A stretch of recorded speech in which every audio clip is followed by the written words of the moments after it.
to the extent where she one day did the unbelievable, what he could not believe. She actually invited him as long as he followed the instructions with the letter. Well, he had tried for a while, but the way she just suddenly softened and akaingia box so suddenly should have made him suspicious, but he was not. And his mind and his heart and everything was in the planned activities of that night. He thought to himself that of all his conquests, this one had to be the most major. He had also been told not to switch on any lights, because you never know which nosy neighbor would spot him and tell his wife.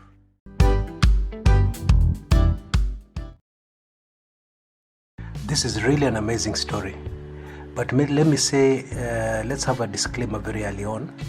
We take no responsibilities for the consequences of any wives trying this on their errant husbands, okay?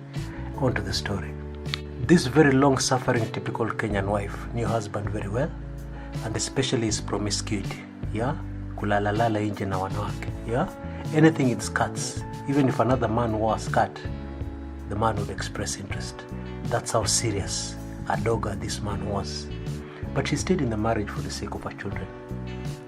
And she did this at great risk to her own life, because as you all know these days, a husband's infidelity can lead to other very serious consequences, like diseases that have no cure. Okay? Admittedly, even a wife's infidelity can do the same, but wives more or less tend to be faithful. Okay? Well, the couple moved into this new neighborhood, and as usual, the husband started playing his games. It did not matter that the focus of his attention was actually the married woman next door. And this married woman next door, her husband used to travel a lot. He used to travel all the time. In fact, he was rarely at home. But fortunately, this married woman next door struck a very close friendship with the wife of this dogger. Let's just call him Jogo. This errant man called Jogo. So Jogo knew about the friendship. And that is why I was a little surprised when this woman suddenly started softening towards his advances, to the extent where she one day did the unbelievable, what he could not believe. She actually invited him for a night of passionate love-making, as long as he followed the instructions with the letter. Hiyo ilikuwa rahisi sana.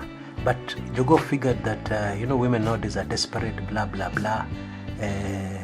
And he's very handsome, he's very good looking, he's a lady killer, So he did not think much that it had been so easy. Well, he had tried for a while, but the way she just suddenly softened and akaingia box so suddenly should have made him suspicious, but he was not. So the day of this hot date came, and the time could not come soon enough. Of course, Jogo was in very high spirits all day. He was just whistling, thinking how great this day was. And his mind and his heart and everything was in the planned activities of that night. He thought to himself that of all his conquests, this one had to be the most major. And he was very pleased with himself and his good looks and his conquering ways. This woman couldn't resist him mpaka she was prepared to risk her friendship with Jogo's wife. That really turned Jogo on. He felt that he was the man. As he waited for the appointed time, he decided to while away the hours at the local pub. Because his instructions were very clear. He must arrive at a certain time exactly. Not a minute later, not a minute earlier. He was supposed to come in after midnight, when chances of the woman's husband showing up unexpectedly were virtually nil. He never came home from his safaris after midnight. He had also been told not to switch on any lights. Because you never know which nosy neighbor would spot him and tell his wife. And Jogo understood that very well, because these people were neighbors right next to each other. He kept himself busy with his favorite drink, Tusker, and of course, as usual, he flirted with a huge pot-bellied barmaid, who giggled whenever he touched at the wrong places. Many people said that pub would never survive without her, because she was the attraction at that pub. Many people are just used to the place because of her. Anyway, that is a story for another day. Finally, he glanced at his watch and he saw it was about 5 minutes to midnight. It would take him exactly 3 minutes to walk and reach the place of this hot date, this date of the century. He had time, but still he left the bar almost running. He passed his own house and noted that all the lights were off. That was good. His wife was already gone. His wife was already asleep, fast asleep. So the coast was clear. That was very good. He went into his neighbor's house, went through the back door, and as instructed, sure enough, he found the key hidden under the mat. He opened the back door and let himself in. He carefully locked the door behind him and tiptoed upstairs into his neighbor's bedroom. He knew exactly where it was because the houses were all the same. Yeah, you know those houses where every house is exactly the same design, yeah, and your neighbors. Yeah, you get my idea. So you even have a very good idea what estate this might have been. The woman was waiting for him. The first thing that hit him as he entered the bedroom was her perfume. Very feminine. It also smelled like wildflowers.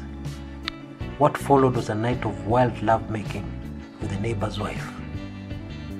It was just exhausting. It was so nice. He fell into an exhausted sleep, and by the time he woke up, the sun was already shining through the still-drawn curtains. Events of the night came flooding back, and he turned around with a wide smile to face his neighbor's wife, with the thought of at least being intimate at least one last time. Instead, he got the shock of his life. Lying there right next to him, eyes open and looking straight at him, was, can you guess? His own wife. What had happened here? What had happened? Why was his wife next to? Gosh, and where was the woman he had made love to the whole night? What was going on here? Well, let me explain. Apparently, the two wives had decided to teach him a lesson and to carry out an experiment that proved that what psychologists have always been telling us is correct, that sex is really in the mind. They had switched places, and Jogo's own wife had worn her best friend's nightdress and used her perfume and waited eagerly for her own errant husband, lying on the bed of her best friend, the neighbor's bed. Yeah? Now when the man came, it was dark. He had had a few drinks. Of course, he did not recognize her in the dark room. And amazingly, during the entire long night of love making, he never recognized her. Now I am assured this is a true story, and I am told the man never ever thought of cheating again. Well, you can choose to believe this tale or not. You can choose whatever you'd like, but personally, I believe this tale because there's some stories which are just too crazy to be a lie. This is Kumekucha. Till next time.